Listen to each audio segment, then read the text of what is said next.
Hello, this is Tiara, Hello, this is Allie. and this is the Goddess Vibration. Welcome back to another episode. We're going to shift gears in this episode and talk a little bit about the state of humanity. How are you guys doing?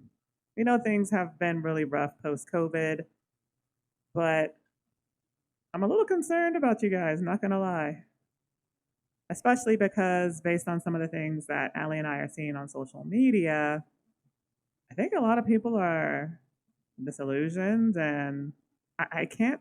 We can't really tell if humanity has given up or not.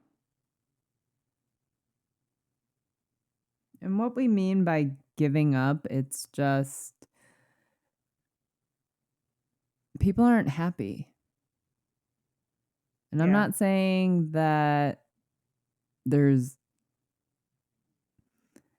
happiness is an interesting topic because a lot of people will say like happiness has to come from within and happiness shouldn't come from external things like materialism and relationships and like happiness is a state of being. yeah, But in today's society, when people are constantly stuck in that fear and anxiety ridden state where they're just like, I can't pay my bills, I'm behind in my credit card bills, I'm behind on my student loan debt, and you're just constantly trying to put your energy into surviving. It's just like you have to ask yourself like, how is my mental state? Is this my life? And I feel like a lot of people are doing that right now. Like a lot of people are just kind of like, this can't be life. Like there has to be more to my life. Like, yeah. it's just everything that was promised, especially like in the baby boomer era is not being, I guess, fulfilled or given, and a lot of people are struggling. Well, I will say, as a millennial, like when I was in the U.S., I was tired, like tired. I was like, I'm so exhausted. And a lot of millennials we're in this like state where it's like there's a lot of things we want to do, and we do have dreams and goals, but it's like there's either never enough money, we don't have enough time, or we can't afford it. And so I feel like a big subset of millennials are stuck or stunted. I think I saw a statistic that said like millennials, something like 30+% of millennials live at home with their parents right now because they just can't afford life. And I feel that because when I was still in the US, I made good money for, you know, for what it's worth. In regards to like the average salary in America, I did make good money. But even then, I still feel like I was living paycheck to paycheck. And it was like I could never get ahead. And I never had disposable income. It was just always bills. And that was with the student loan payment on pause. And so I don't know, eventually you just kind of get to this place where you're like, what is this for? Like what is this all worth? I'm not getting anywhere. Like I can't afford to do anything. Can't afford to have kids. Like what? Can't afford to buy a house. Can't afford to buy a house. That was a big one. I knew that I was never in a place or would never get to a place where we could afford a home. And I know that's a big thing for millennials right now because when it comes to buying a home, if you live in the US, you're really not going to get into a home unless you can get someone to gift you down payment funds, which is these days, that's how people are buying homes. They're getting down payment funds from like trust funds or people with money. So if you don't have that option, it's just like, well, shit, I guess I'm 23 for the rest of my life. And that's so sad. Like, I don't blame people for being frustrated. I just look at the situation. I think a lot of people are looking at the situation of the economy and the state of the world, not just the US. And people are just like, why am I here? Why am I doing this? Well, and it's stuff like this that has fueled like that quiet quitting trends where a lot of people started doing the bare minimum at work because that's what they felt like their job was paying them enough to do the bare minimum. So you saw like this whole quiet quitting trend that took place after COVID. But you did start to see people demanding more from the workplace, like especially when they launched the work from home concepts and got to a place where they wanted people to come back. A lot of workers pushed back on that because I think people now are like, well, after COVID, now I know what it's like to have work life balance. Prior to COVID, I didn't have that. I'd like to keep that.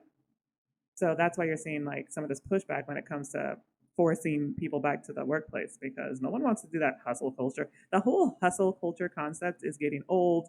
People are tired of it. It doesn't serve us. People know it doesn't serve us. And I think companies are really going to need to start changing when it comes to like not only what they're paying people because that's going to be a big issue moving forward, but also how can they serve their employees the way the employees serve the company. Companies are a really interesting topic only because I would have to say that there is so much nepotism and favoritism in companies that, like, I Yeah. understand people who work really hard, who could be even in the top of their department, and they get passed. Like, they get passed for promotions, they get passed for projects, and when companies do that to people, you're at risk at losing some of your best people. And that is also something that's very common in the workforce. And I know, like, I've experienced it in previous jobs where I'm just like, I'm one of the top salespeople in the company, and yet I'm still in the same position that I'm in. But I am seeing people who don't have the same numbers get promoted. And I feel like that happens a lot, like, across the board in almost all the industries and all the companies. So that doesn't leave much for motivation. That doesn't leave much for wanting to come to work and bust my ass for this company when I am being underappreciated and undervalued. Right. And it's crazy because I'm like, how do companies not see the value in valuing your employees? I feel like for a long time, a lot of companies, particularly in the West, have viewed their employees as like not assets, but almost as like risks or like disposable, these disposable individuals. When I'm like, you should be valuing your employees and investing in them and making them feel like you care. And I feel like we tilted the other way, and it has created a lot of disillusionment in the workforce. I think a lot of people are no longer like they no longer dedicate themselves to one company anymore like we used to see in the past. I think people job hop more because they're looking for a company that gives a shit about them. And I think if that shifted, that we would see a lot more. I think we see a lot more happier people. I think people would probably be less frustrated with work, with the workforce, than they are now. Um, I look at other countries and I see these countries that have companies that pay for maternity leave, pay for paternity leave, have like what 10 weeks vacation, 10 weeks paid vacation, which I know some of the European like Scandinavian countries offer. And I'm just like, what? Like, how come we don't have that here? Why? Why are we so hustle focused over here? Like, why is it so different here? And it's an interesting comparison when it comes to like the way companies treat their employees here versus some of the other countries. Right. And if you look at, like, some of the happiest countries in the world, I mean, All America is Scandinavian. definitely not one of them. Yeah, no, It's not. they're all Scandinavian countries because there is a work-life balance. They get treated fairly. If you have a Right. kid, I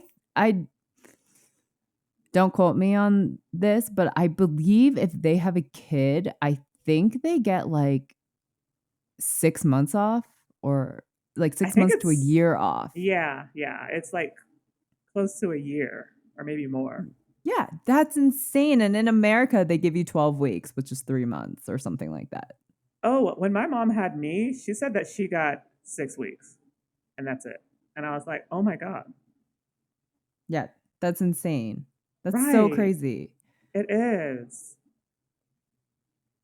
And I know that that's a big sticking point for millennials who have decided not to have children because they'll say to you, I mean, if you ask the average millennial, like, why can't you have kids? Why don't you have kids? They will say costs and they will say time off. That those are the two reasons why. Because here in the US, if you decide to have a child and you're a woman, you're going to get penalized for that professionally. And you're lucky if your job's still going to be there for you when you come back. And that's just the way it is here. And so obviously that's a put off to a lot of families. It's a put off to a lot of women. So women have just decided, you know what, forget it. Can you blame them? I don't blame them. I don't blame them either, but this is what I mean, like,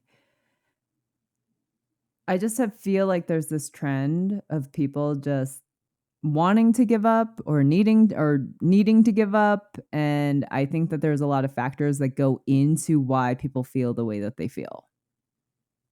Well, absolutely. Like it's not any one factor. I think that COVID disillusioned a lot of people. I think that there's been issues brewing in our country for a very long time. Again, I'm talking about the US specifically. And I think COVID kind of like made us look at it all. Like it kind of just got thrown in our faces. And post COVID, we're all just like, well, shit. Like, what's the point? Oh, post COVID. Yeah, Post COVID, I'm yes. just yeah, it's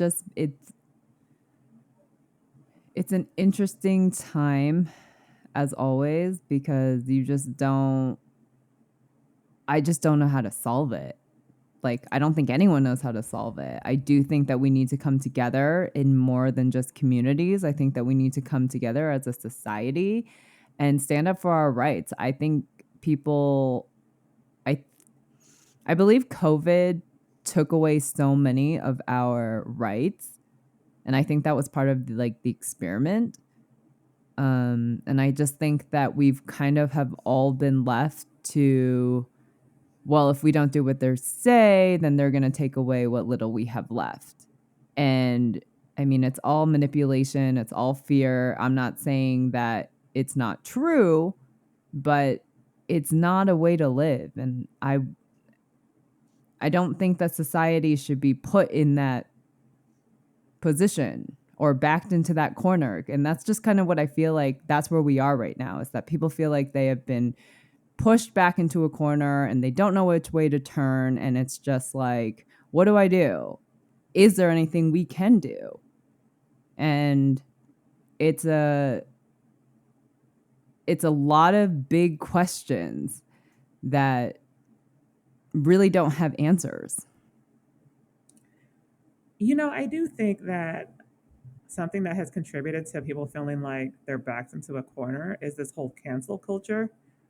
Because what cancel culture did is it showed people that if you speak out of turn or you speak in a manner that goes against the mob, you can be punished for that with like your livelihood getting taken away. And yeah, that's terrifying, especially when you're already struggling to get by. So I think that whole cancel culture concept scared people into silence. Uh, in addition to COVID disillusioning a lot of people and destroying our social fabric. And then on top of that, you already had these issues that we had in the workforce, issues that we had when it comes to, being able to afford a family, being able to afford a home. Like all this stuff was there. It's just, I feel like these last few years is when it's really kind of been in focus and when people have really started to look at these things and felt like this is just too much to deal with. Now, I don't know that giving up is the answer. I understand why people have and why people have chosen to just kind of stay in their bubble and do their 9 to 5 and stay quiet because obviously that's what the cabal wants you to do. But I don't think that that's the way forward. I think that Allie's right that we're going to need to come together as a society and as a community and take a stand. I kept seeing, I want to say this was on Twitter, that there was going to be like, and there was a little bit of this that happened with like the strikes that happened in Hollywood, but that there was going to be like a big workers' strike across the nation. That was, I kept seeing that this was going to happen like, I want to say maybe 2022 or 2023 was when I saw a lot of chatter about this. And if that would have happened and like every single person chose not to go to work for like one day, that would have brought the entire economy to a complete halt and they would have had no choice but to listen. Yeah, that was on TikTok. I sent you that TikTok. Yes. Um, I did see some chatter about it on Twitter too. Like, so it felt like it was a movement and it kind of petered out. And that's so disappointing because I thought that it had a lot of potential. Well, what the people don't understand is how much power we actually do have. And That, that's the thing. It's that, if one person has a great idea and it's one person against the world, it's like, okay, so I have this great idea, but I'm only one person. And I feel like a lot of yeah, people get stuck in that mindset, but really change starts with one person. it does. Like one person needs to take a stand and, start spreading the message, and especially a message like that, you would be so surprised how many people would sign up for that and think that's a great idea and take the power back from the Yeah, government and the cabal. And it's just so disheartening to know that people are just like, have this defeatist mindset of, ah, that's not gonna make any difference. Like, it is what it is. We can't change anything. And a lot of people are there. A lot of people are in that mindset. they are. And I saw similar chatter around something like that, but it was tied to the student loans. So there was some chatter about people like in mass no longer making their student loan payments, which I also thought would have been very, very impactful. But that also petered out. So I'm just like, man, can we like stick to something? Because if we're gonna stick it to the man, we have to follow through. And I don't think that we've gotten to that place where we feel like we can do it. You know, I keep saying I think there needs to be a catalyst, but I don't know what the catalyst is. Now, if the conspiracy holds up, and Ali, we've talked about this before about how in the US, it's an election year. So we're going to have presidential elections in November, which is crazy.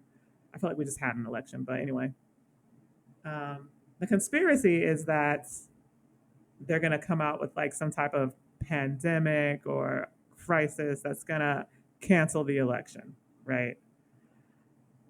I think if that happens, that it could trigger unrest or potentially a civil war, which could be Well, enough to like, I mean, if we were smart about it, we would use that to facilitate change. But I don't know. Again, this is all conspiracy. I don't know how likely that is. there's been a lot of chatter about the election being canceled and the multiple ways that the election can be canceled. And this is one that I definitely have my eye on because I'm just so curious about this whole thing. If the election gets canceled, I definitely believe that this will be a catalyst. Yeah, see, that's what I'm thinking too. Is that people are going to be like, oh no, no, pitchforks, knives, and guns. Let's go. Okay, I don't know if it's going to be that extreme. It might be, but I mean, not have an election when so many people are just so unhappy with I know. politics. Yeah, because now you're taking away people's voice. You're taking away the only means that they have to facilitate any type of change is through the election process. Outside of that, you're right. Most humans and citizens feel completely disempowered. So when you take that last vestige of power away, I think that that could definitely tilt people over the edge. How that's going to manifest, if that even happens, remains to be seen. I'm of the belief it'll be a civil war. Um, I honestly don't know. You know, Americans have a lot of guns, and we like our guns, and we like to tout our guns. So that's just where my mind goes. But honestly, it could, you know, it could manifest as like not going to work. It could manifest as people choosing to stop paying their bills. Like, I don't know. I wonder why people just don't follow through on some of these ideas. You know, that's a good question. I just think there's just fear there. I think that people are afraid that the response might be an adverse one, that they could get in trouble or lose their jobs or that it won't be effective. There's been so many great ideas and like these movements that start and then they don't execute, and I'm just like, man, this could have really been impactful. Well, So I don't know what it I is. I think I asked you one time when we were talking about the employment movement, and I'm just going to use you as an example and your response as an example. I said, "Would you participate in one of these?" And you said, "Absolutely, as long as I could use my PTO time and I could still get paid." Yes, so that's what I mean is like I think we kind of have one foot in and one foot out mentality, because it's like, okay, well, I want to do this, but that could mean destroying everything I have. Do I want to do that? No, no, not really. Right. And so that's a perfect example. And I'm using you because, I mean, that was your response. You're like, oh, I would absolutely participate, but I would have to be able to still get paid for that day that I miss of work. Yeah, right. And a lot of people don't have that privilege. No, they absolutely don't, which is why I'm saying I think that's why people just take it and they just go about their day and go about their lives because they're just like, well, I can't afford to not go to work. I can't afford to for them to come to me and say you didn't show up, you're fired. I can't afford for to miss the one day of pay if they didn't have PTO. Right. Honestly, when it comes to the mass scale of changes that needs to take place in the US, I honestly think that if people want to create a movement and execute it, that they need to be ready to lose everything. And we're not. We're not ready for that right now. We're not ready to lose everything. And I think it's just because so many of us are grasping to the little that we have, but not seeing the bigger picture.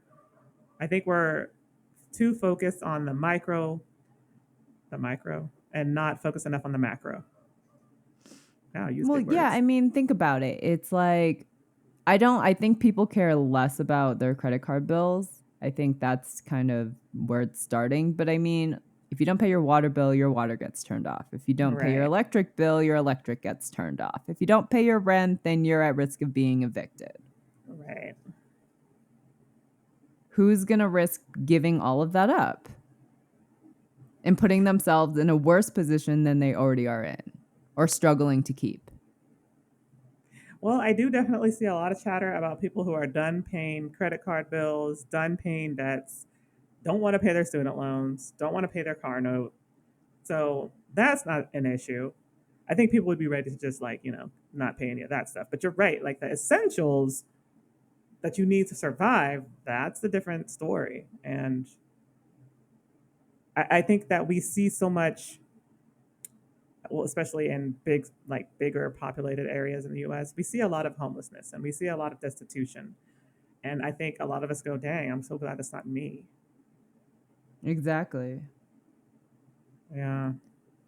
So it just raises the question of like, at this point, mental illness, happiness, how how do you survive but still have peace of mind because everything is about balance? How do you, and I'm going to touch quickly on this subject, but like all of the stress and anxiety too, it affects not only you and your own mental health, it also affects the relationships that you have with people. Mm. Like I noticed that I think I read an article shortly after the pandemic, during the pandemic, that more people were actually getting divorced because you were both forced to be in the same household, and you had different stresses being at home, and I think couples fought more, and I think couples really kind of realized, like, oh, you know, we aren't so great of a couple versus, being out 9 hours a day and coming home and having that couple hours and then waking up and having that couple hours. And then you guys don't see each other for the majority of the day. So, I'm just saying that I think all the outside stresses and all the anxiety and everything, I also think that it brought a whole different meaning to relationships that we have outside of ourselves. And I think that has been highlighted and showed causing more stress and anxiety on a person. Yeah, I remember seeing articles about how the divorce rate went up. I think that the government officials were expecting that being locked down would mean that there would be more people having babies, and it actually went in the opposite direction. And people were like, what the hell? That's not what we were expecting." But yeah, that's exactly what happened. More people broke up, and people had less kids, which is it's strange because statistically in the past, when things like this have happened, where people have been forced to hunker down together, you see a rise in births, but that didn't happen, and it surprised a lot of officials. It was unexpected. Well, yeah, when you plan something and it doesn't go your way, you know what I'm saying? Right. So there was just so many unexpected and unintended consequences that came out of the COVID lockdown. And it's unfortunate that we have yet to fully recover from that short phase of our lives. Oh, I know. And I don't know. It just seems like the consensus today. The reason why we wanted to bring up this topic is just it seems like the consensus on social media and with people is that people just don't know why they're here anymore. Right? Like people are just like, I go to work, I come home, I live paycheck to paycheck, I'm struggling, I am going to have no retirement, which means I might be working until my last breath. And I mean, what kind of life is that? So I don't blame these people, but I'm just like, how do we fix it? That's my big question. How do we fix it? Well, I was under the false impression that lockdown would mean that more people would introspect and do inner work. But, No. Nope. right, that was me being Delulu. Um, but I mean, at the end of the day, that's what more people are going to need to do. Like, people are going to really need to decide, okay, what do they want? And if they get to a place where they know what they want, how do they not force it to happen, but manifest it into their lives? How do they become energetically aligned to what they want? And that requires a lot of inner work and inner reflection. And we're just so outwardly focused that we don't turn the energy inward the way that we should as a society. Okay, but I mean, to speak up for lots of humanity, especially right now, like A, they don't know how to, or B, they're running from it, or C, they really don't have the time or energy to do that. Right? But I always say this to myself. I don't know how healthy this is. I always say to myself that if you don't have time, make time. Because if you care about it enough and you want something strong enough and you're dedicated to it, you will make time. Regardless of what society says to you, regardless what you're seeing out there, you do always have a choice.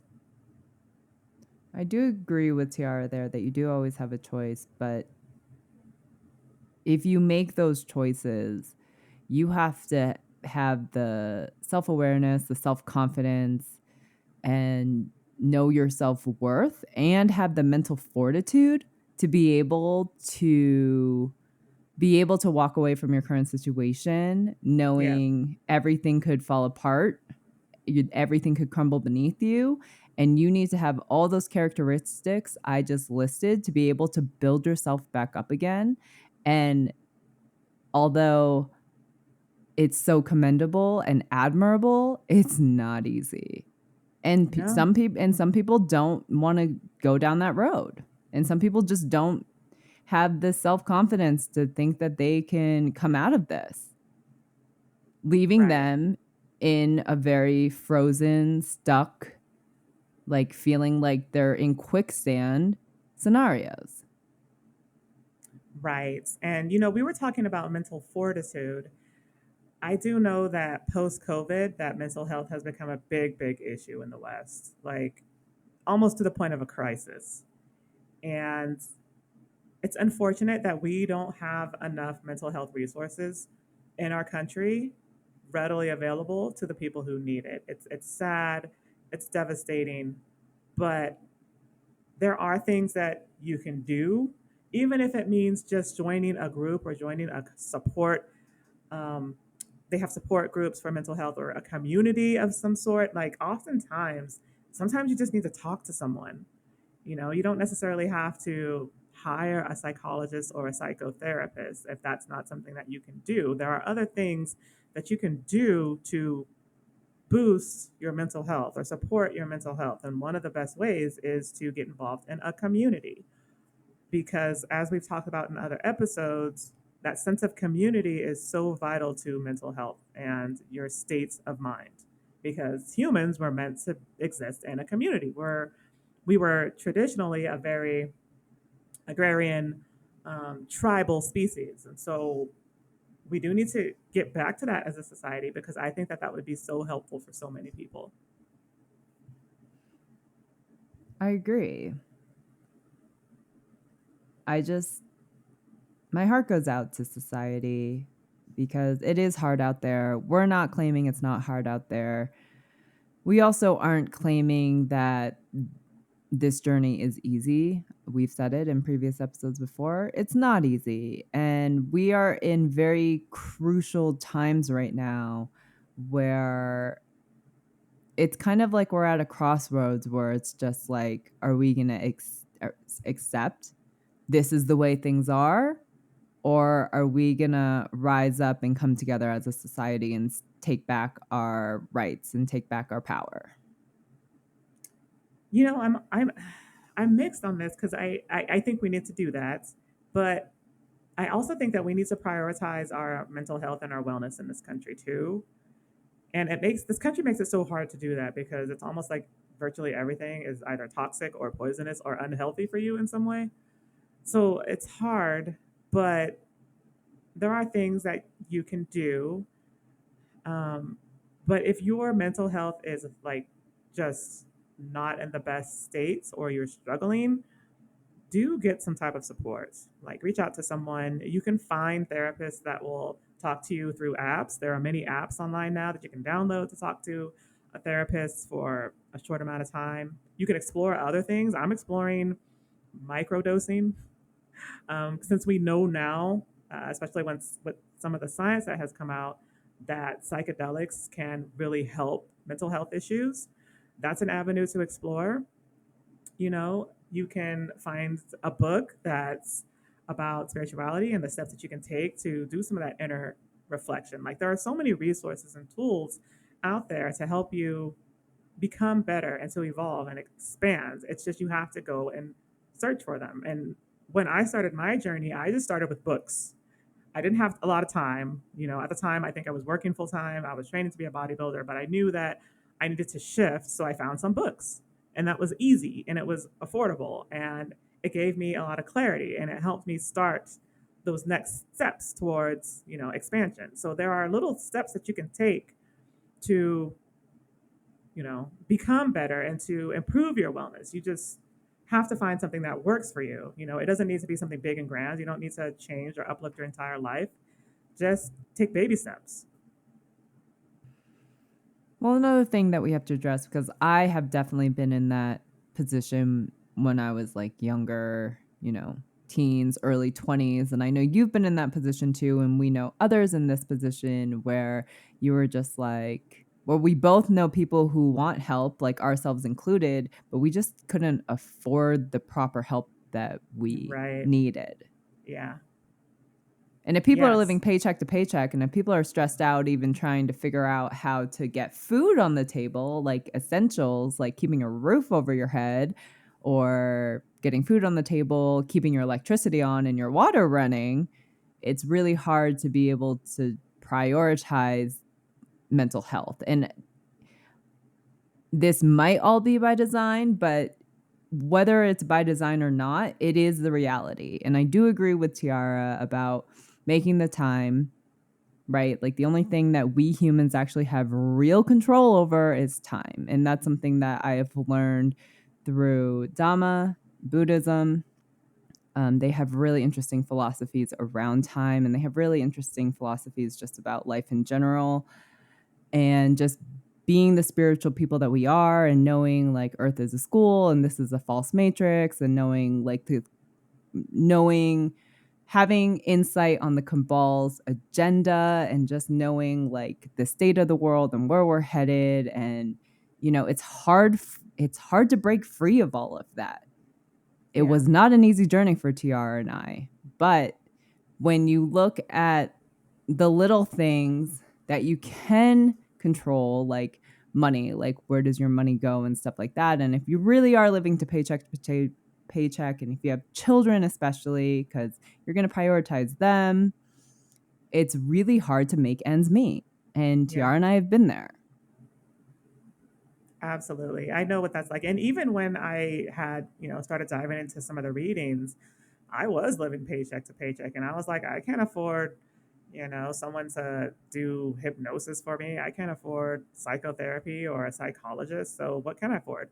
I can afford to buy this $3 book on Amazon and download it on my phone and read it, and that was really, really helpful for me. Books have been really helpful for me because for a long time it's all I could afford, but it helped catapult me to those next stages of evolution. And as you evolve, you your frequency shifts and then other things start to align for you. So I would recommend, if you're struggling living paycheck to paycheck, I know what it's like in the US to live paycheck to paycheck. It fucking sucks. Just join a group. You can find groups on Facebook that are, dedicated to spiritual evolution and expansion, or find a book. Great place to start. There are also YouTube videos that are dedicated to people that are beginning the spiritual journey or looking for specific support or guidance. Um, I talked about this in another episode, but I watched a lot of tarot readings, which I don't recommend for anything outside of entertainment purposes, but a lot of them have aligned and provided incredible guidance and information for my journey. So you can find those readings that align with you, if you set the right intention. If you go in and you're just like, oh, I want someone to tell me, I'm hot and that I'm going to have the best sex ever with this guy, then okay, you might not find that. But if you go looking for, hey, I'm looking for guidance that will help me on my journey, oftentimes you will align with the right video or the right reading on YouTube. That's been my experience. And I think Ali experienced a little bit of that. She's not as obsessed with YouTube readings as I am. But that's another Um, resource. I'm definitely not. I haven't watched a YouTube reading in over a year. I freaking love them. I know And I you did do. them for a little bit. I posted a couple for a little while, but just exploring, like, hey, is this something I really want to do? But it's a lot of work to do those because it's like 3 piles, 4 piles, and then they say, oh, choose the pile that aligns with you. And so now you're doing like 3, 4 readings, and it was just a lot. But they're a lot of fun. They're definitely fun. I mean, and Tiara and I both enjoy tarot. I have really kind of developed other spiritual gifts where I don't need tarot now. Tarot's just, for me personally, it's just really there for validation.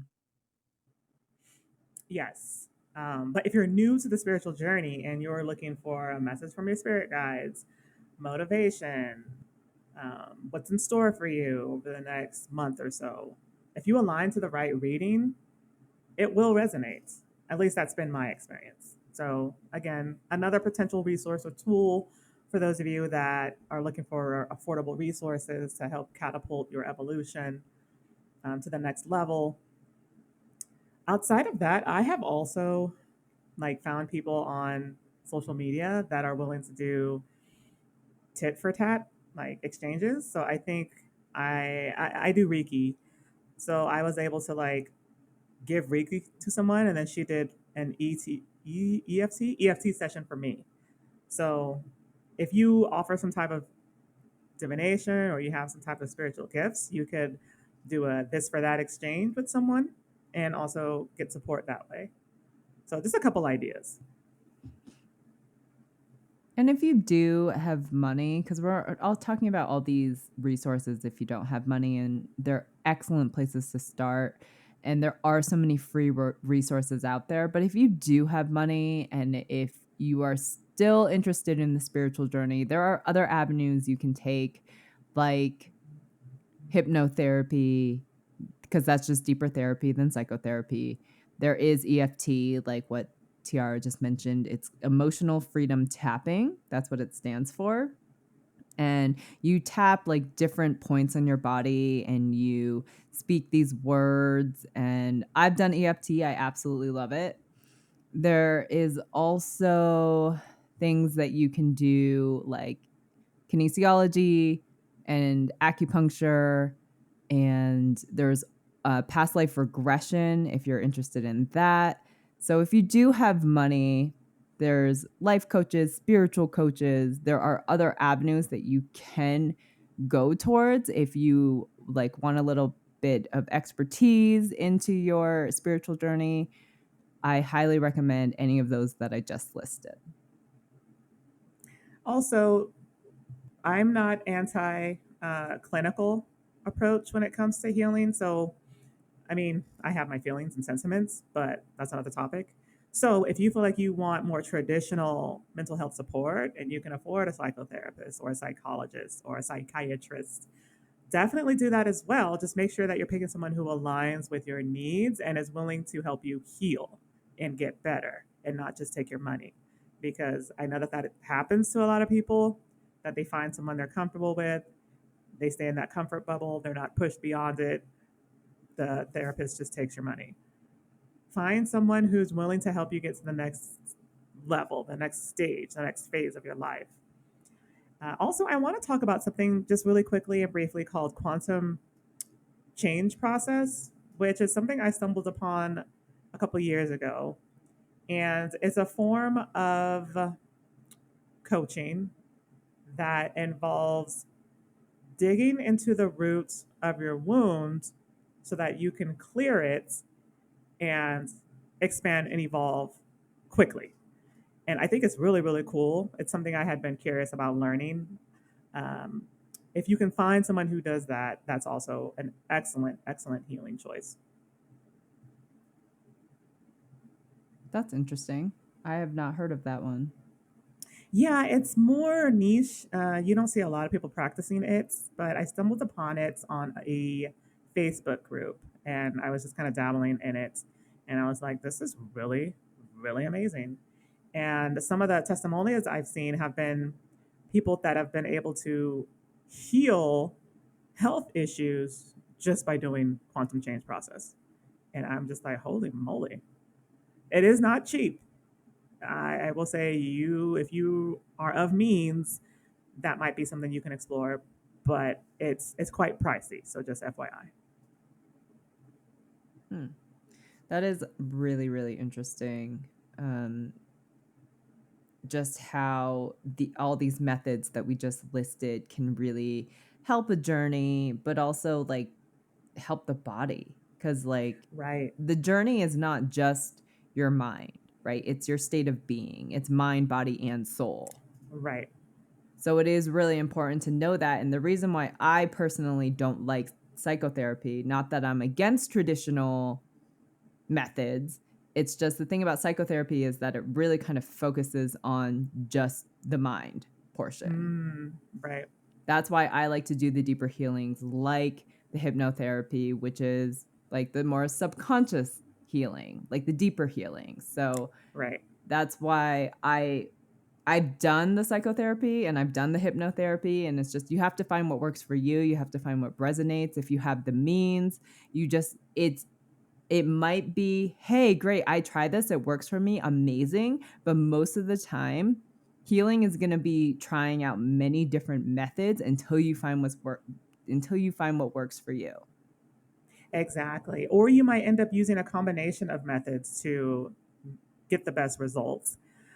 I also, I think we talked about this in another episode. We should probably do a more detailed episode about this. Quantum healing hypnosis technique or QHHT is also some of that deeper level healing. I think for the most part, when you do that, you do go under some form of hypnosis. Same with QHT, which is similar but can be done online. So these are also two excellent tools. They're not as expensive as quantum change, also not as expensive as psychotherapy, but do go to the subconscious level. So those are also two excellent methods. Absolutely. So, we just kinda wanted to talk about this topic about humanity giving up only because it's what we are observing, like, just through social media. It's also what we're observing, like, when we're out and about meeting people in person, and it's really disheartening to see people in such a defeatist, low vibrational state, and I'm not saying it's not justified, I'm just saying that it is really disappointing and sad that we Yeah. as a society have gotten here and that we have let the people in control put us here. Right. So I think that we need to prioritize our wellness because obviously the people in control don't care about our wellness. And so if they don't care, then who cares outside of ourselves? I think we need to start doing that more as a country, as a people, as a community, prioritizing our wellness and the wellness of those that we love and care about beyond just, you know, can I afford to put food on the table? Absolutely, that's 100% important. But wellness goes beyond physical needs. So I think that we should start looking at that a little bit more and seeing how we can prioritize ourselves beyond what we've done traditionally. Indeed. Well, I just want to thank everyone for tuning in, and I hope that you find something enlightening in this conversation. And really, if you if you don't have the awareness, or if you do have the awareness, just we ask that you take a few minutes out of your day and just kind of look inward. It can be whatever you choose. There's no right or wrong path when looking inward. We just ask that you take at least 5 minutes out of your day and just sit with yourself and kind of start looking inwards and see what's in there and see what manifests and see, what changes you would like to see be made, because accepting it is one thing, but the difference about doing something about it is another, right? Like, it's accepting is just like, well, it is what it is and this is my life and I'm ready to leave the planet whenever that day comes. Like, that's just kind of like accepting it, but you do have power. And part of our podcast is that we do want to empower people and we do want to bring people into their power.